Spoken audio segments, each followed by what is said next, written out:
Good evening साथियों।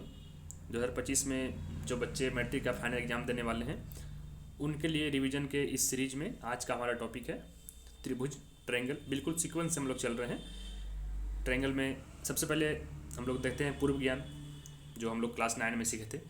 सबसे important point था उसमें सर्वांगसम कि सर्वांगसम होता क्या है।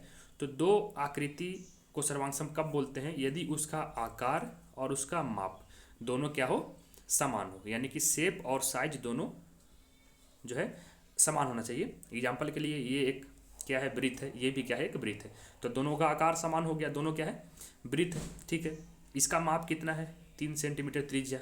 इसका भी माप कितना है, 3 सेंटीमीटर त्रिज्या। तो इसको क्या हो गया, इसमें आकार भी सेम है और माप भी क्या है, सेम है। तो ये दोनों क्या हो जाएगा, सर्वांगसम हो जाएगा। ठीक है, यदि त्रिभुज ए बी सी और त्रिभुज पी क्यू आर दो त्रिभुज है और अगर वो सर्वांगसम है तो क्या करते हैं, उसको सांकेतिक रूप में इस तरीका से लिखते हैं कि त्रिभुज ए बी सी ये सर्वांगसम का चिन्ह और त्रिभुज पी क्यू आर। ठीक है, और अगर ये सर्वांगसम होगा, अगर दो त्रिभुज क्या है, सर्वांगसम है, तो सर्वांगसम हम लोग देखेंगे क्या हो गया कि शेप और साइज दोनों इक्वल। ठीक है, आकार भी एक होना चाहिए और माप भी एक होना चाहिए।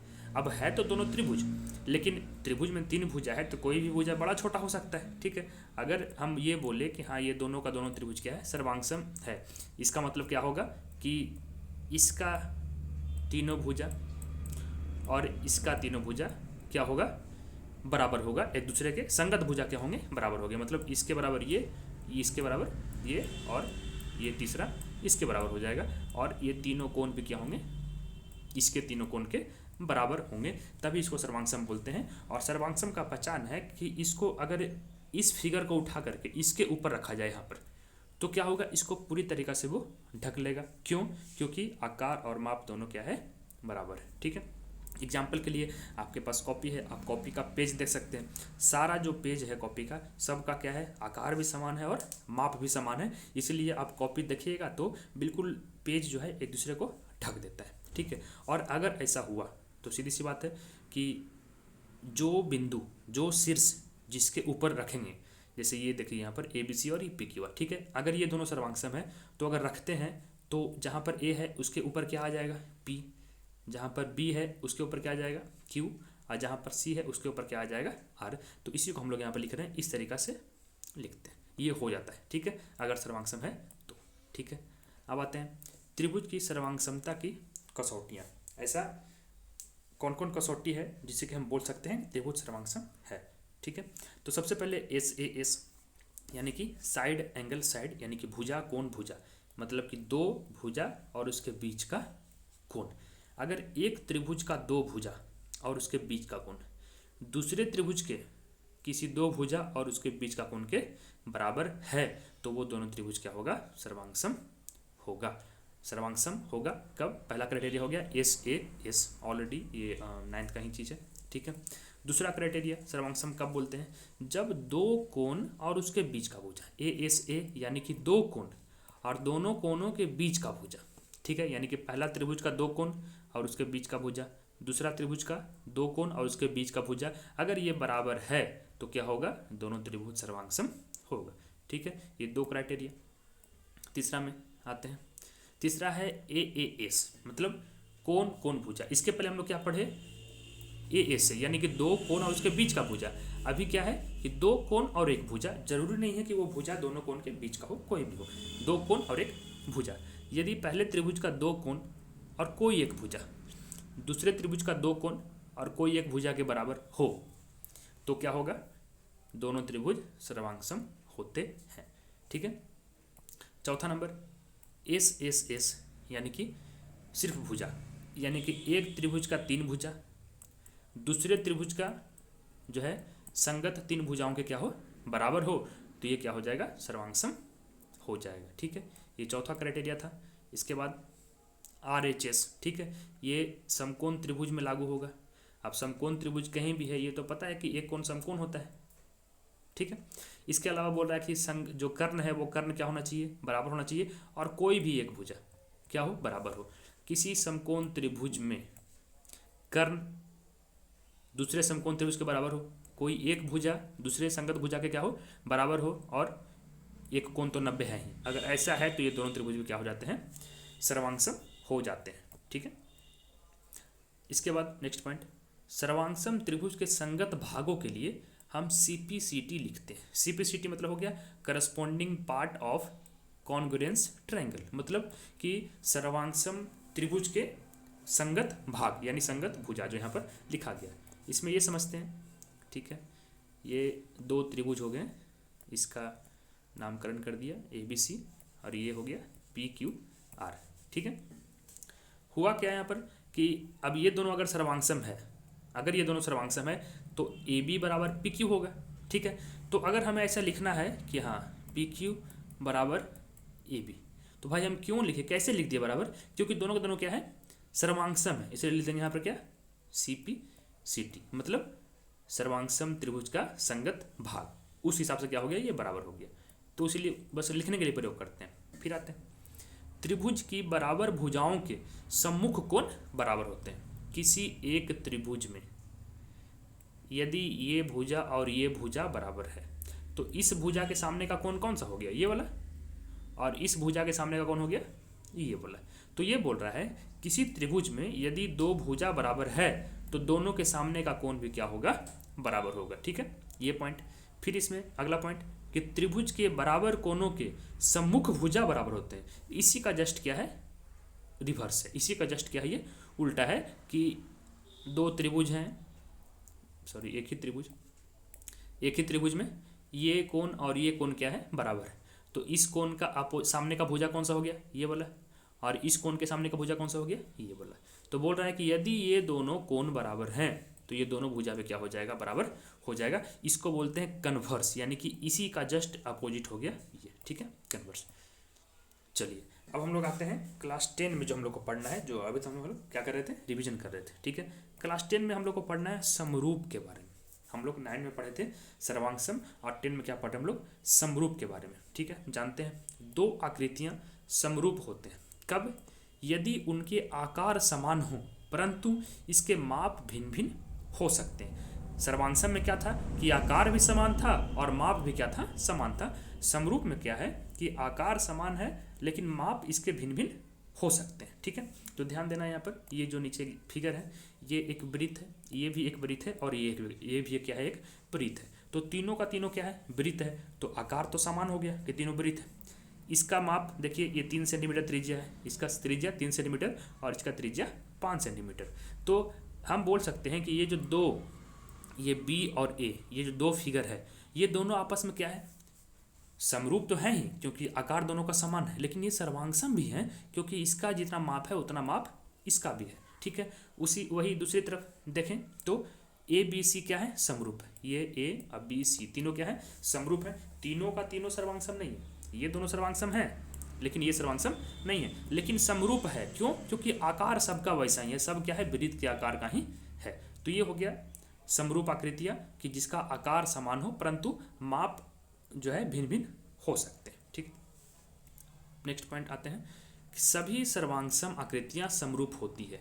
एग्जाम्पल से देख लीजिए, ये और ये दोनों वृत्त क्या था, समरूप था। ठीक है, क्यों, क्योंकि दोनों का आकार क्या है, समान है, लेकिन दोनों का माप भी क्या है, समान है। तो ये दोनों समरूप भी हो गया और ये दोनों सर्वांगसम भी हो गया।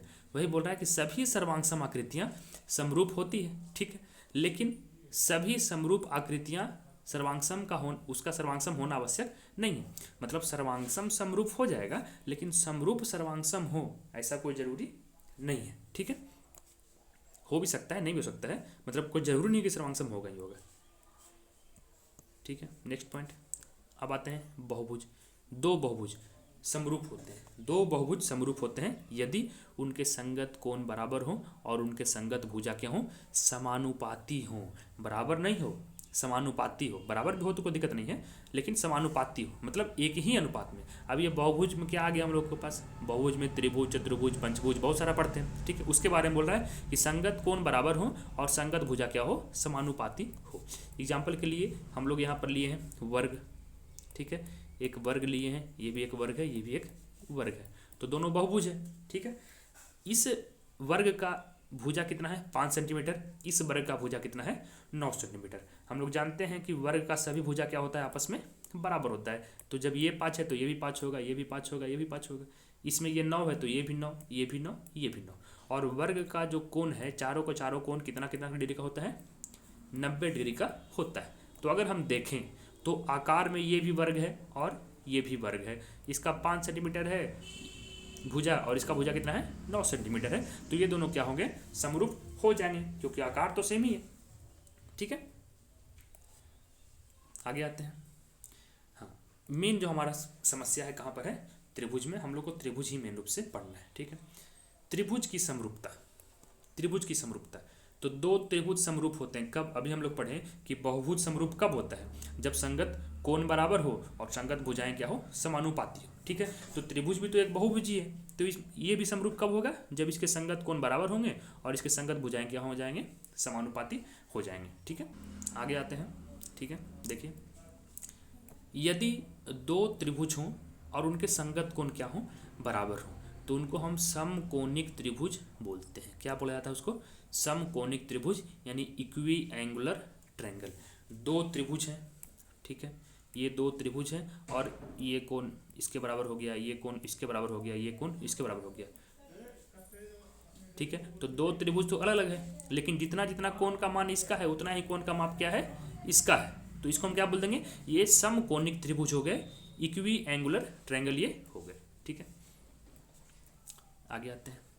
दो समकोणिक त्रिभुजों में उनकी संगत भुजाओं का अनुपात क्या होता है, सदैव समान रहता है। ठीक है, इसको फिर समझते हैं उसी तरीका से कि दो त्रिभुज है, एंगल क्या है, बराबर है, इसका तीनों एंगल, ये एंगल इसके बराबर, ये इसके बराबर और ये इसके बराबर। अगर ये समकोणिक त्रिभुज क्या है, मतलब कोण बराबर है, तो समकोणिक त्रिभुज इसको बोल दिए, तो इनकी संगत भुजाओं का अनुपात क्या होगा, समान रहेगा। मतलब ये और ये, अगर मान के चलिए ये 2 है और ये 5 है, तो अनुपात कितना हो गया, 2:5। तो इसका और इसका अनुपात भी 2:5 होगा। ठीक है, इसका और इसका अनुपात भी क्या होगा, 2:5 होगा। ठीक है, बहुत इंपॉर्टेंट पॉइंट है, आगे हम लोग को ये काम देगा। ठीक है, आगे आते हैं। अब हम लोग आते हैं मेन चीज़ पे, हम लोग को जो सीखना है क्या, कि आधारभूत समानुपातिकता प्रमेय। ठीक है, ये जो प्रमेय है, बेसिक प्रोपोर्शनलिटी थ्योरम, ये थेल्स के द्वारा दिया गया था स्टार्टिंग में, इसलिए हमको इसको क्या बोलते हैं, इसको थेल्स थ्योरम भी बोलते हैं, थेल्स प्रमेय भी इसको बोला जाता है। पढ़ते हैं इस प्रमेय को, प्रमेय आखिर है क्या। ठीक है, तो देखिएगा, यदि किसी त्रिभुज की एक भुजा के समांतर अन्य दो भुजाओं को भिन्न भिन्न बिंदुओं पर प्रतिच्छेद करने के लिए एक रेखा खींची जाए, तो ये अन्य दो भुजाओं को एक ही अनुपात में विभाजित करती है। बहुत इंपॉर्टेंट, ध्यान से देखना है, आप फिगर से समझिए क्या बोल रहा है। फिर से आते हैं इस पर, यदि किसी त्रिभुज की एक भुजा के समानांतर, त्रिभुज में 3 भुजा है तो किसी एक के समानांतर, ठीक है, तो इस कंडीशन में हमने क्या किया, ये त्रिभुज ABC है, तो हमने क्या किया, BC के समानांतर क्या किया, एक रेखा खींचा DE, एक रेखाखंड ये DE किसके समांतर, BC के समांतर खींचा। तो बोल रहा है कि ये दो भुजाओं को भिन्न भिन्न बिंदुओं पर प्रतिच्छेद करेगी।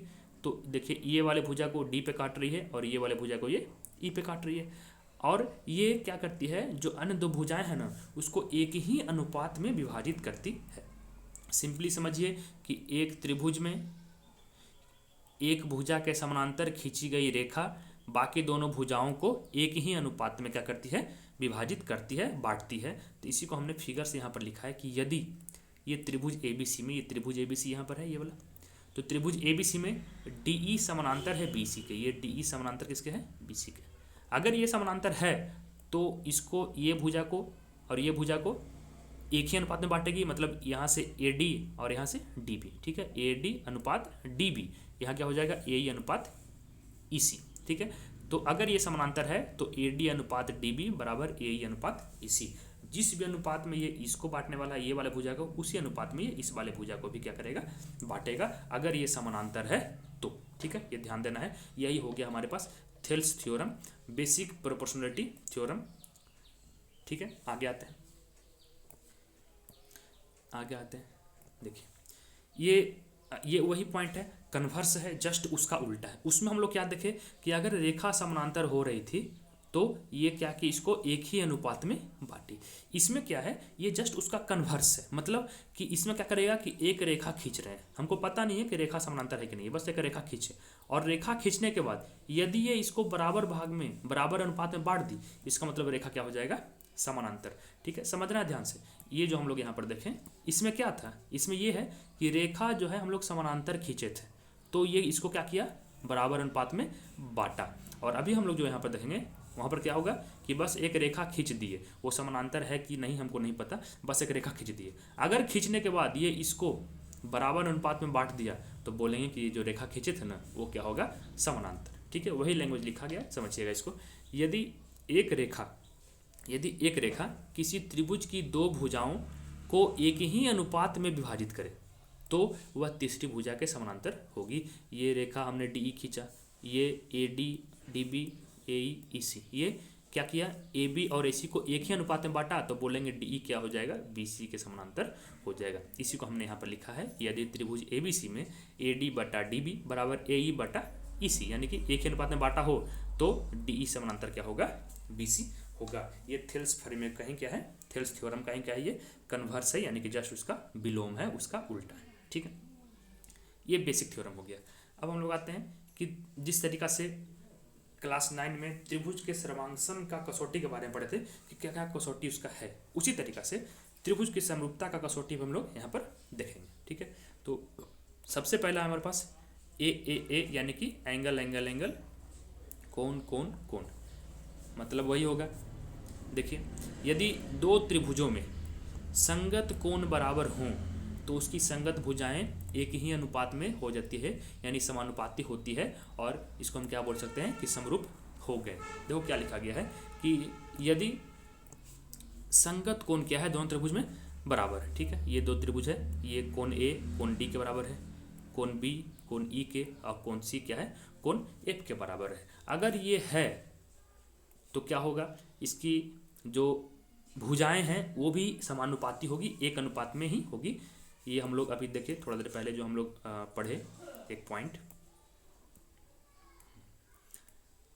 ये वाला समकोणिक वाला, यहाँ पढ़े थे कि दो समकोणिक त्रिभुजों में क्या होता है, उनकी संगत भुजाओं का अनुपात सदैव समान रहता है। तो इसी का इस्तेमाल यहाँ पर होगा, इसी का इस्तेमाल यहाँ पर होगा। अब इसका ये कोण इसके बराबर, इसका ये कोण इसके बराबर, और ये बी ई आपस में बराबर। तो अगर तीनों कोण इसका और इसका बराबर है तो दोनों त्रिभुज क्या हो गया, दोनों त्रिभुज क्या हो गया, समकोणिक।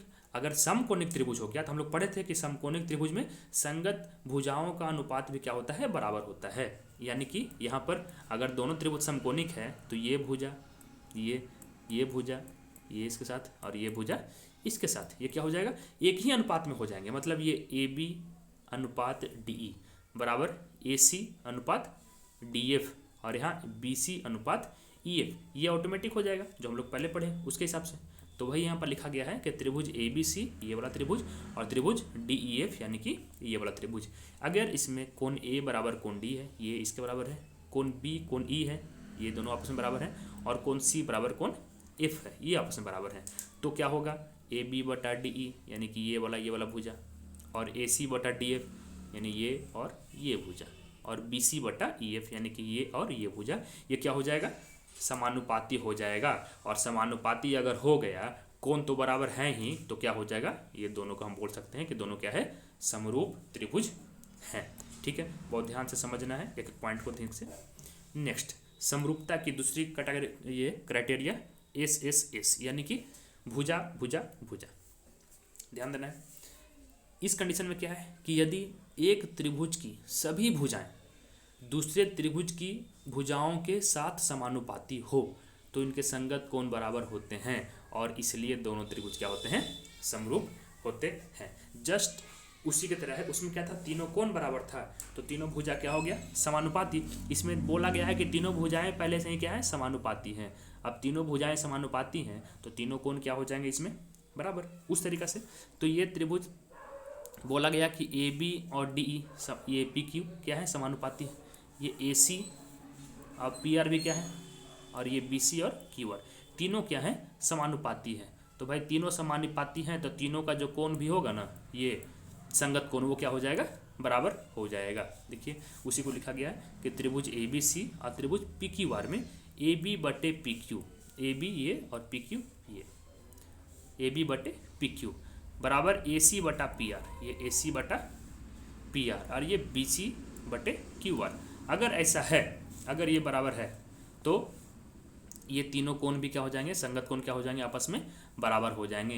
तो भुजा समानुपाती था ही और संगत कोण बराबर हो ही गए, इसका मतलब ये दोनों त्रिभुज क्या हो जाएगा, दोनों का दोनों समरूप हो जाएंगे। तो समरूप होने का ये दूसरा क्राइटेरिया। ठीक है, फिर आते हैं नेक्स्ट एस ए एस।